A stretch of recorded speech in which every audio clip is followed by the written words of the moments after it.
When dealing with terror, I think there's a good analogy that we should look back about 20 years back, how the world dealt with it. And I'm talking about at the emergence of e-commerce and the internet back in the late 90s, there was a huge threat, which was online fraud.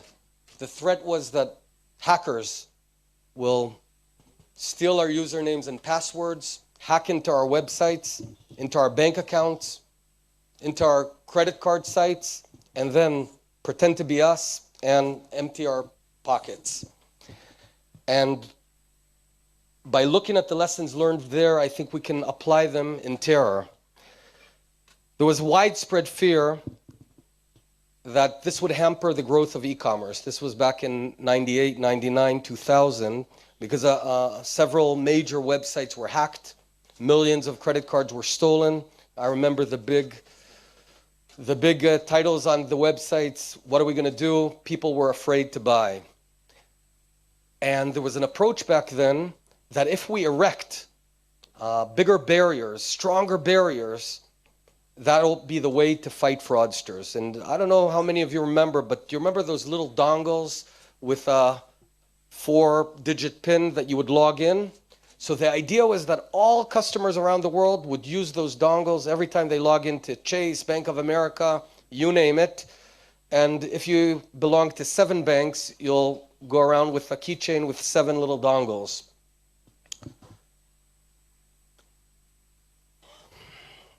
I was in the midst of the storm. I had founded a high-tech company just about a kilometer from here in Herzliya and in New York City.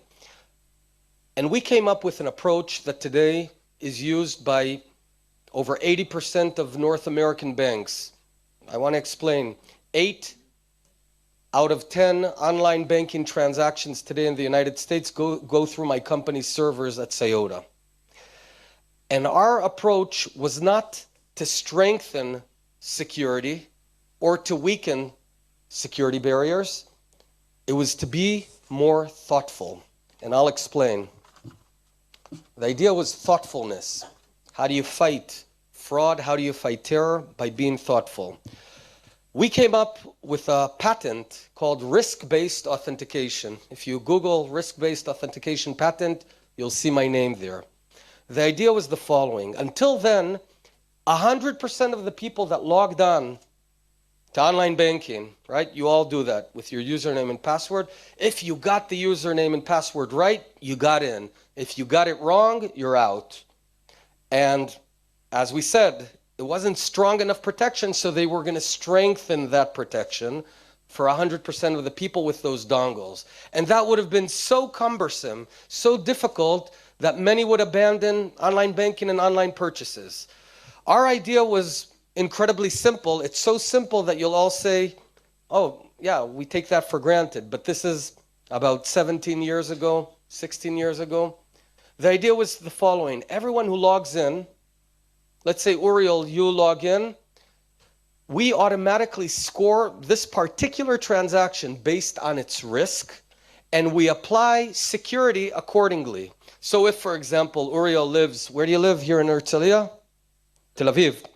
If he logs in from Tel Aviv and just wants to look at his bank account, that's a very low risk activity. Come on in. But conversely, if someone with Uriel's username and password is logging in from Russia and trying to transfer $40,000 to North Korea, that would be a high score risk. And then we wouldn't allow it. We would call you up or ask you a few secret questions. That simple notion of risk-based authentication did not exist. It was binary, and we shifted it from a binary approach to a thoughtful approach. And because of that, we don't need the dongles. You can log in with your username and password.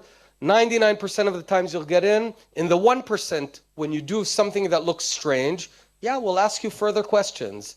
And that's a thoughtful approach. How do we apply that on the battle of terror? Any security effort and the battle on terror provides us a tension between the level of security and the quality of life, the level of security and freedom and human rights. So I can get 100% security if you close down a country. No one enters, it'll be secure, but it won't be life. And conversely, I can let everyone in and out, and that would be wonderful for convenience. You know, no scanners, nothing. But that wouldn't be very secure. Israel, which easily is the most threatened country in the world, has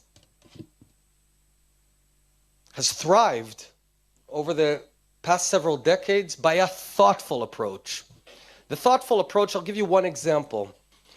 Securing public spaces, even a shopping mall, all right? You want to secure a shopping mall, you can put security guards all around and, you know, physically search everyone. That would be very inconvenient, and many people would choose not to go to the mall.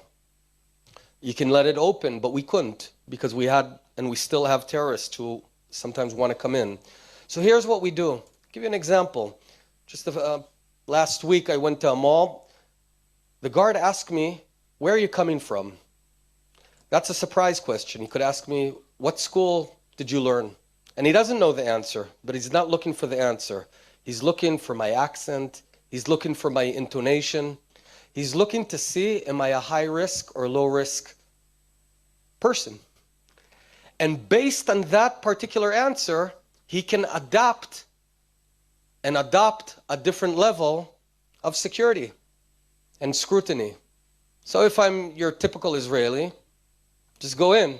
But if I have a heavy Middle Eastern accent and I'm 23 years old and I'm male, he might very politely take me aside and check me for a few more minutes.